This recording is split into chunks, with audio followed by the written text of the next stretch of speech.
The 400 years of silence refer to the time between the Old Testament and the New Testament, during which, so far as we know, God did not speak. No scripture was written.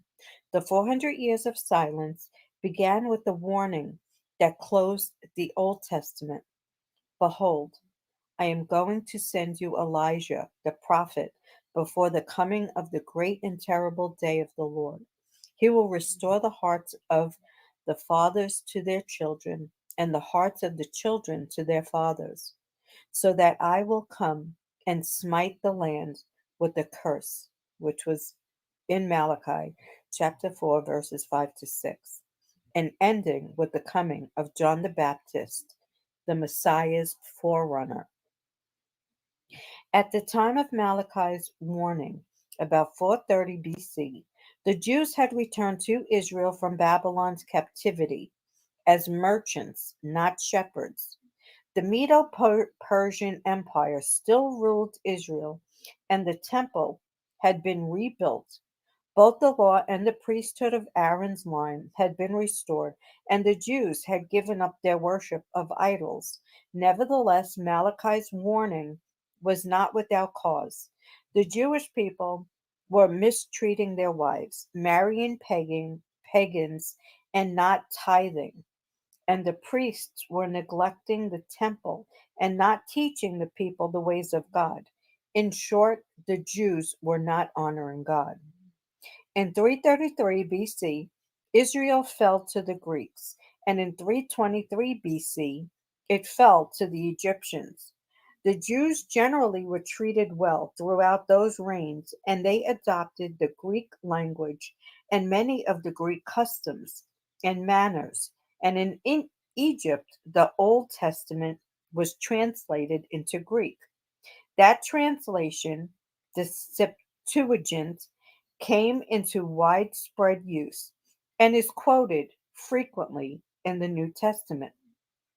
Jewish law and priesthood remained more or less intact until Antioch, Antiochus the Great of Syria captured Israel in 204 BC. He and his successor, Antiochus Epiphanes, persecuted the Jews and sold the priesthood.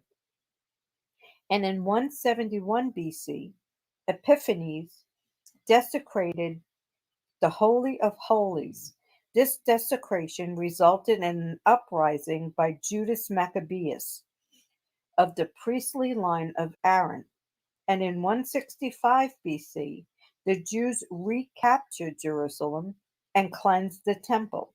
However, fighting continued between the Jews and the Syrians until the Romans gained control of Israel in 63 BC, at which time Pompey walked into the Holy of Holies, once again shocking and embittering the Jews.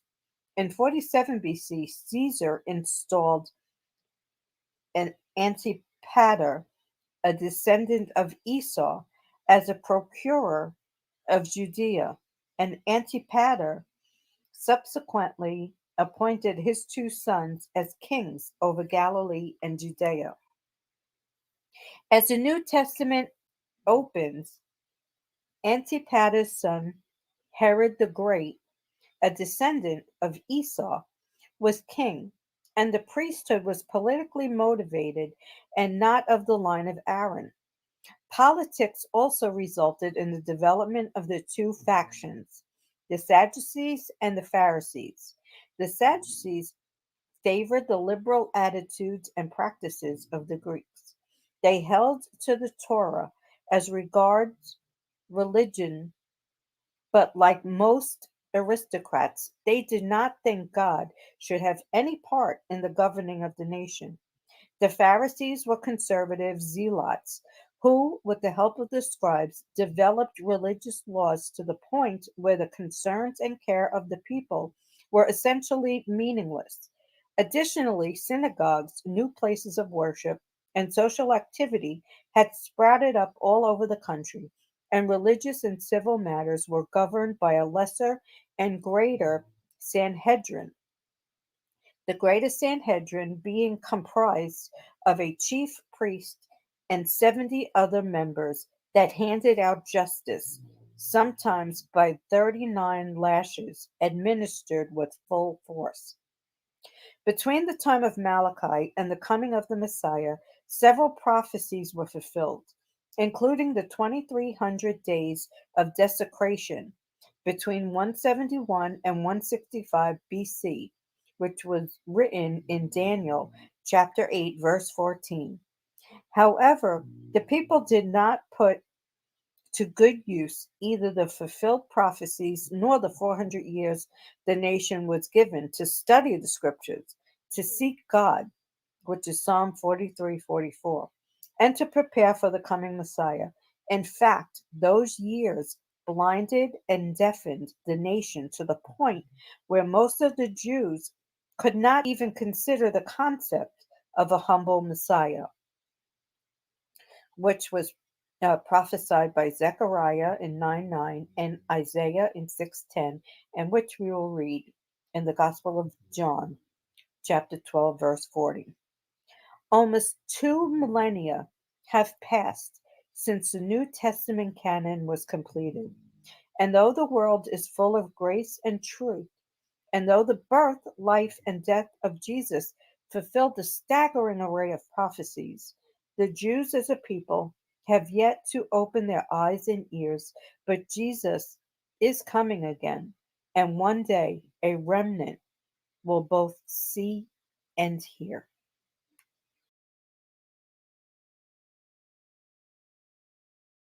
The New Testament.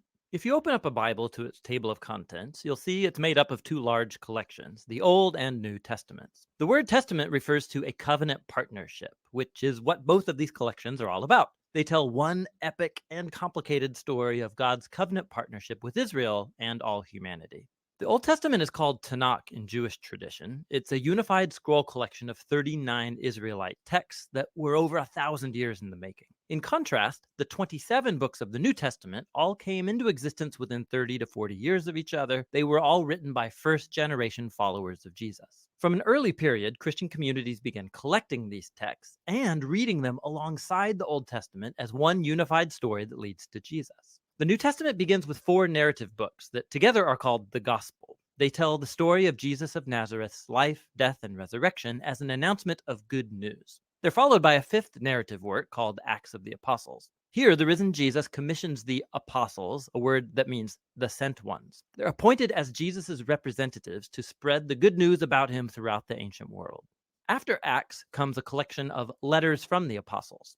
These were written to provide teaching and guidance for local communities of Jesus' followers called churches. There are 13 letters connected to the Apostle Paul, and they're not arranged in the order of when they were written, but rather from the longest to the shortest. Then there's the letter to the Hebrews, written by a close but unnamed associate of the apostles. After this are the letters of James, Jude, Peter, and John. 2 were brothers of Jesus, and 2 were among his first followers. The last New Testament book is the Revelation, a letter to 7 churches that reveals a prophetic word of challenge and comfort to all of Jesus' followers. So those are the books of the New Testament, but what are they about?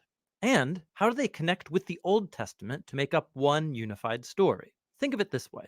The Bible is one long epic narrative with multiple movements or acts. The Old Testament recounts the first series of acts that give you everything you need to make sense of the story to follow. The core themes and the plot conflict are arranged in design patterns. And then in the New Testament, these are all picked up and carried forward to the story's culmination.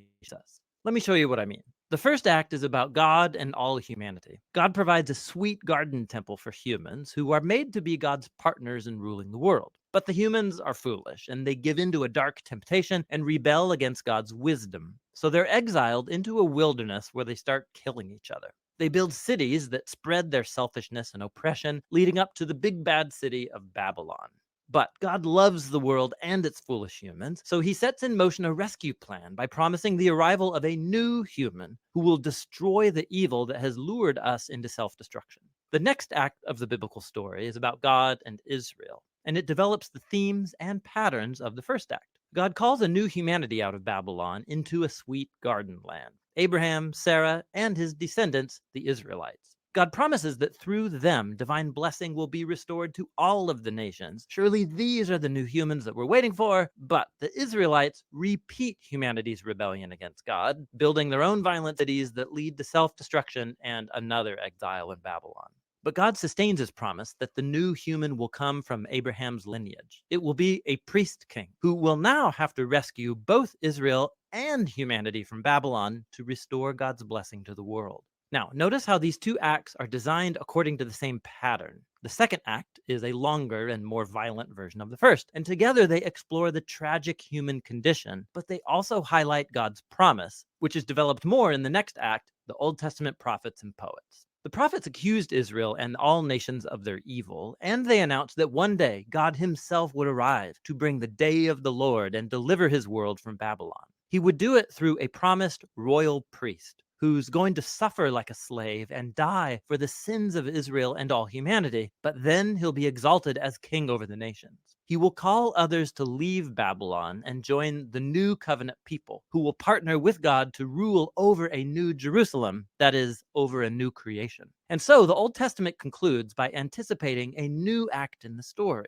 And when you turn to the New Testament, it's the same story, now being carried forward in Jesus. Let's see how. The four gospel accounts introduce Jesus of Nazareth, both as the promised son of Abraham who will restore God's blessing to the nations, and also as that new human who will defeat evil and restore humanity to partnership with God. So Jesus is portrayed as a human and more. He went about announcing the arrival of God's promised kingdom, and he spoke and acted as if he was Israel's divine king. But instead of calling himself king, Jesus referred to himself as the Son of Man, that is, the human one who would act like a servant. The Gospels are making the claim that in Jesus, Israel's God has become the faithful Israelite and the true human that we are all made to be but have failed to be. Jesus' mission was to confront that dark evil that lurks underneath humanity's evil, luring us into selfishness, violence, and death. But how do you defeat that kind of evil? The surprising answer in the Gospels is that Jesus overcame our evil by allowing it to kill him on his paradoxical throne,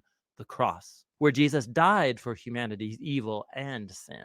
And it's where he lived out what he taught, that nonviolence, forgiveness, and self-giving love are the most powerful things in the universe. And because God's love for his world is stronger than evil or death, Jesus was raised to new life as the prototype of a new humanity, and this brings us to the story of Acts. Through the Spirit, God empowers Jesus' followers to spread the life and love of Jesus out into the world as they invite people to leave their old humanity and join Jesus' multi-ethnic family, the new humanity. This is where the letters from the apostles fit into the story. Here, the apostles address early Christian communities, and they show how the good news about the risen King Jesus changed history and should reshape every part of our lives. They also explained the good news by constantly appealing to stories from the Old Testament and the stories of Jesus, showing us how to see our own life stories as part of the epic biblical story. So all humanity is trapped in a Babylonian exile, but Jesus came to create a new home. We're all living in different kinds of Egyptian slavery to selfishness and sin, but Jesus died as the Passover lamb to liberate us into the promised land. Our old humanity is bound for the dust of death, but Jesus' resurrection opened up a new future for a new humanity. We live here in the current evil age, but through Jesus and the Spirit, a new creation has burst open here and now. And this leads us to the book of Revelation, where the whole biblical story comes together in powerful symbolism and imagery. Jesus is portrayed as a slaughtered, bloody lamb who is exalted as the divine king of the world. He's leading his people out of slavery and exile in Babylon. And as they resist Babylon's influence, they may have to suffer alongside their slain leader. But when you follow the risen king, not even death can prevent the dawn of the creation, which is here depicted as a new Jerusalem garden temple, the true home of humanity after its long exile. And so on the Bible's last page, heaven and earth are reunited, and the new humans take up their appointed task from the Bible's first page, to rule the world together in the love and power of God. The New Testament is a remarkable collection of documents. They represent the testimony of the apostles that points us to the risen Jesus himself. And through God's Spirit, these human words have been speaking a divine word of hope from the first century to the 21st. Each book shows how God, through Jesus and the Spirit, is leading our world to its ultimate goal in a renewed creation. And so the story's end is really the beginning of a new story that is yet to be told. And that's what the New Testament is all about.